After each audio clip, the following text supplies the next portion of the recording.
Hai Akademia, belajar Pancasila sebentar yuk bareng aku Dewi. Oke Akademia, pada pembelajaran pendidikan Pancasila dan kewarganegaraan kali ini kita akan membahas tentang dinamika pelaksanaan demokrasi di Indonesia.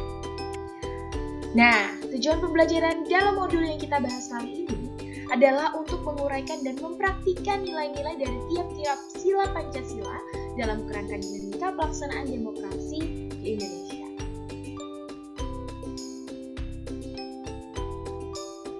Pada masa pemerintahan Revolusi Kemerdekaan ini, pada tahun 1945 sampai dengan 1949, pelaksanaan demokrasi baru terbatas pada berfungsinya pers yang mendukung Revolusi Kemerdekaan.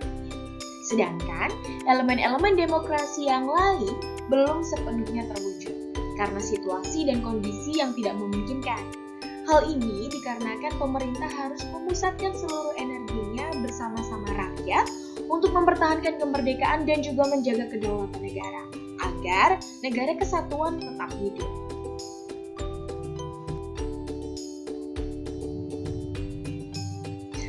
Partai-partai politik tumbuh dan berkembang dengan cepat, dengan fungsi utamanya ikut serta memenangkan revolusi kemerdekaan dengan menanamkan kesadaran untuk bernegara serta menanamkan semangat anti penjajahan.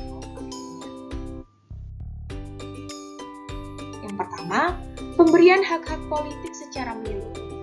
Para pembentuk negara sudah sejak semula mempunyai komitmen yang sangat besar terhadap demokrasi.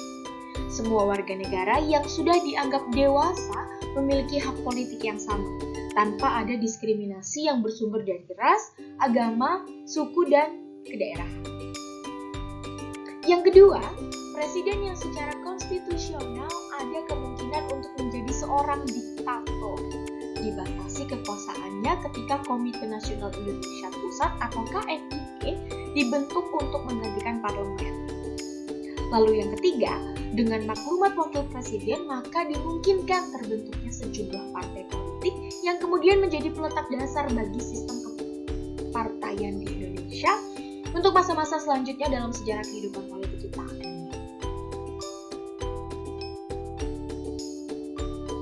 Nah, Akademia, pada periode ini terjadi 2 kali pergantian Undang-Undang Dasar.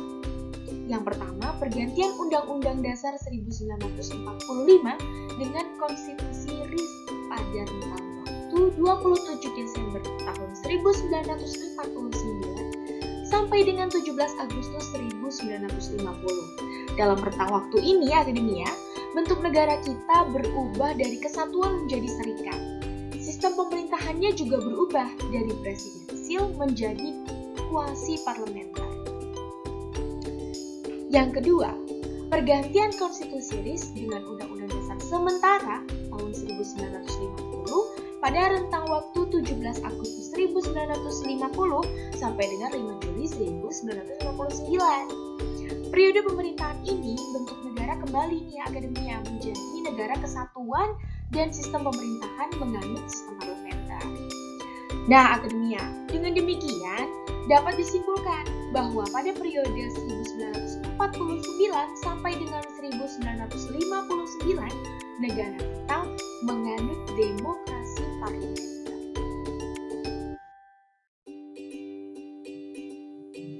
Adapun cara kerja sistem pemerintahan parlementer yaitu yang pertama, kekuasaan legislatif dijalankan oleh DPR yang dibentuk melalui pemilu multipartai. Yang kedua, kekuasaan eksekutif dijalankan oleh kabinet atau dewan menteri yang dipimpin oleh seorang perdana menteri. Lalu, presiden hanya berperan sebagai kepala negara, bukan kepala pemerintahan. Kepala pemerintahan itu dijabat oleh seorang perdana menteri. Kekuasaan yudikatif dijalankan oleh Badan Pengadilan yang bebas. Jika DPR menilai kinerja menteri atau beberapa menteri ataupun kabinet kurang baik, DPR dapat memberi mosi tidak percaya dan menteri. Para menteri atau kabinet yang diberi mosi tidak percaya harus mengundurkan atau membubarkan diri. Lalu jika kabinet bubar, Presiden akan menunjuk formatur kabinet untuk menyusun kabinet baru. Nah, jika DPR mengajukan mosi tidak percaya lagi kepada kabinet yang baru, DPR dibubarkan dan diadakan pemilihan umum. Nah, akademia, kinerja Dewan Konstituante yang berlarut-larut membawa Indonesia ke dalam persoalan politik yang sangat pelik. Negara dilengkapi oleh kondisi yang serba tidak pasti, karena landasan konstitusional tidak mempunyai kekuatan hukum yang tetap akademia, karena hanya bersifat keberanian untuk menentangnya. Sejumlah lawan politiknya menjadi tahan politik presiden, terutama yang berasal dari kalangan Islam dan sosialis.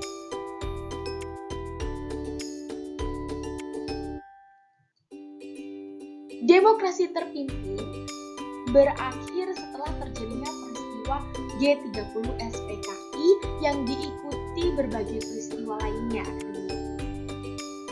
Nah, dalam menanggapi aksi demo mahasiswa yang terkenal dengan tuntutannya, yakni Tritura atau 3 tuntutan rakyat, Presiden Soekarno memberikan surat perintah 11 Maret atau Super Semar kepada Letjen Soeharto untuk mengambil tindakan untuk menjamin keamanan, ketenangan, dan kestabilan jalannya pemerintahan demi keutuhan bangsa dan negara Republik Indonesia.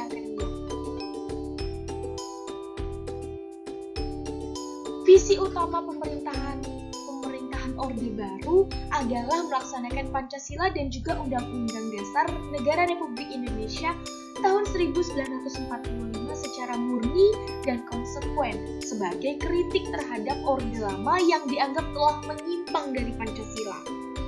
Era baru dalam pemerintahan yang kemudian dikenal sebagai Orde Baru dimulai setelah melalui masa transisi yang singkat, yaitu antara tahun 1966 sampai dengan 1968. Ketika Jenderal Soeharto dipilih menjadi Presiden Republik Indonesia, era dengan konsep demokrasi Pancasila yang memberikan secercah harapan bagi rakyat Indonesia, terutama yang berkaitan dengan perubahan-perubahan politik dari yang bersifat otoriter pada masa demokrasi terpimpin di bawah Presiden Soekarno menjadi lebih demokratis.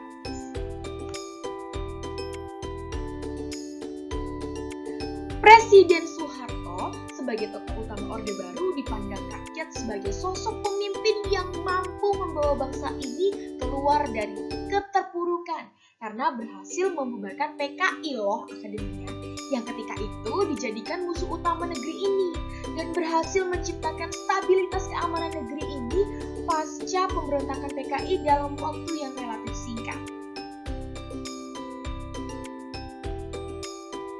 Penyimpangan-penyimpangan yang terjadi pada masa pemerintahan Orde Baru pada akhirnya membawa Indonesia kepada krisis multidimensi yang diawali dengan badai krisis moneter yang tidak kunjung reda akademia. Krisis moneter tersebut membawa akibat pada terjadinya krisis politik, di mana tingkat kepercayaan rakyat terhadap pemerintah begitu kecil. Tidak hanya itu akademia, kerusuhan-kerusuhan terjadi hampir di semua belahan bumi Nusantara ini.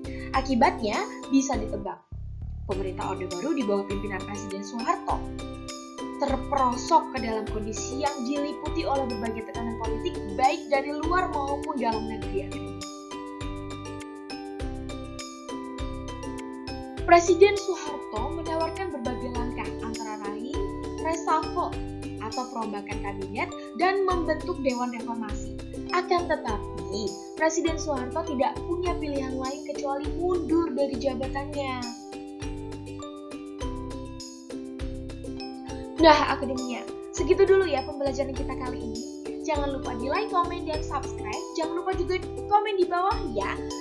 Siapa tahu ada pertanyaan-pertanyaan yang mengganjal di hati akademia semuanya. Boleh dipertanyakan di kolom komentar.